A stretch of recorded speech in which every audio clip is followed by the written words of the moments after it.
അപ്പോൾ ഒരു physical education teacher ആവാനായിട്ടുള്ള ഒരു ബാച്ചിലർ ചെയ്യുന്ന എൻ്റെ അവസാന ഇൻറ്റേൺഷിപ്പ് യാത്ര ചെയ്യാൻ വേണ്ടി നേപ്പാളിലെടുത്ത്. അപ്പോൾ നേപ്പാളിലൊരു ഫിസിക്കൽ എഡ്യൂക്കേഷൻ ടീച്ചറിൻ്റെ ഒരു ദിവസത്തെ ജീവിതമാട്ടെ നിങ്ങൾ ഈ കാണുന്നത്. രാവിലെ തന്നെ കുളിച്ച് കുട്ടപ്പനായിട്ട് സ്കൂളിലെ യൂണിഫോം ഇട്ട് നമ്മൾ അങ്ങോട്ട് ഇറങ്ങും നമ്മുടെ അടുത്ത പരിപാടിക്ക്.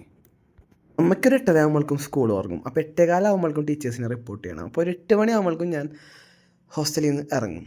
അപ്പോൾ ഞാൻ ഇറങ്ങാൻ വേണ്ടി കാത്തിക്കുന്ന നമ്മുടെ ആത്മാർത്ഥ സുഹൃത്തുണ്ട് എൻ്റെ നേപ്പാളിൽ. എൻ്റെ മാത്രമല്ല കേട്ടോ, എല്ലാ ഫിസിക്കൽ എഡ്യൂക്കേഷൻ ടീച്ചേഴ്സിൻ്റെ ചങ്ങാതിയാവൻ വേറെ ആരുമല്ല, സൂര്യനേട്ടൻ. നമ്മൾ പിന്നെ തീ കുരുത്തതാണല്ലോ, വെയിലത്ത് പാടില്ലല്ലോ. അങ്ങനെ സ്കൂളെത്തണേക്ക് മുമ്പ് തന്നെ പല ബസ്സുകളുടെ ഉള്ളിൽ നിന്നും സ്കൂട്ടറിൻ്റെ പുറകിൽ നിന്നൊക്കെ hi sir, hello sir, good morning sir എന്നൊക്കെ വിളിയൊക്കെ കേൾക്കട്ടെ. അതിനൊരു പുഞ്ചിരി കൊണ്ട് മറുപടി കൊടുത്ത് നമ്മൾ കറക്റ്റ് ടൈമിൽ സ്കൂളെത്തും. പിന്നെ നമ്മുടെ ഡ്യൂട്ടി അങ്ങോട്ട് തുടങ്ങും. ഒരു ഫിസിക്കൽ എഡ്യൂക്കേഷൻ ടീച്ചറിൻ്റെ ആത്മാർത്ഥ ചങ്ങാതി ആരാണെന്ന് വെച്ച് കഴിഞ്ഞാൽ എൻ്റെ ഒരു അഭിപ്രായം അവൻ്റെ നെഞ്ചിൻ്റെ ചൂട് പറ്റി 24 മണിക്കൂർ അവൻ്റെ കൂടെ നടക്കുന്ന അവൻ്റെ വിസിലാണെന്നാണ് കേട്ടോ. അങ്ങനെ നമ്മുടെ ടൂൾ എടുത്ത് നമ്മൾ പണിക്കിറങ്ങി.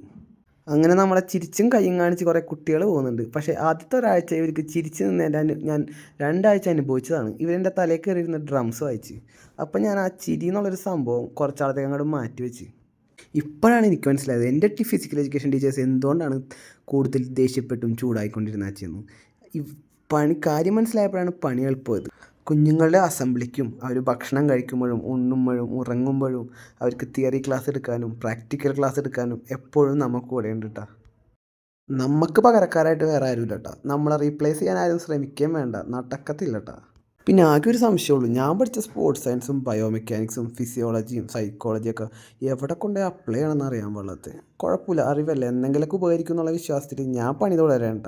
എന്തെങ്കിലുമൊക്കെ ആയിട്ട് നമുക്ക് എപ്പോഴും പണി ഉണ്ടാവും കേട്ടോ. അസംബ്ലിക്ക് ഡിസിപ്ലിൻ നോക്കാനുള്ള ഡ്യൂട്ടി തുടങ്ങിക്കഴിഞ്ഞാൽ പിന്നെ നമുക്ക് കുറച്ച് ക്ലാസ്സുകളുണ്ടാവും. ക്ലാസ്സുകൾ കഴിഞ്ഞാൽ പിന്നെ കോറിഡോർ കഴിഞ്ഞാൽ ഷോർട്ട് ബ്രേക്കിന് ഗ്രൗണ്ടിൽ, ലഞ്ച് ബ്രേക്കിന് മെസ്സിൽ, അങ്ങനെയൊക്കെ നമ്മുടെ ജോലി ഇങ്ങനെ തുടർന്നുകൊണ്ടിരിക്കും. രാവിലെ 8:30 ജോലി കയറി കഴിഞ്ഞാൽ പിന്നെ നമ്മൾ ഫ്രീ ആവണം 3 മണിക്ക് സ്കൂൾ വിടും കേട്ടോ.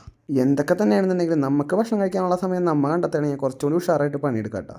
അങ്ങനെ എത്രയൊക്കെ കഷ്ടപ്പാടുണ്ടെന്ന് പറഞ്ഞാലും വൈകുന്നേരം അവരെ ബസ്സിൽ കയറ്റി വിട്ട് കഴിയുമ്പോൾ ഒരു ടാറ്റ തരലും ഒരു ചിരിയുണ്ട്. അതിനകത്ത് നാളത്തേക്ക് ബാറ്ററി വീണ്ടും ചാർജ് ആവും.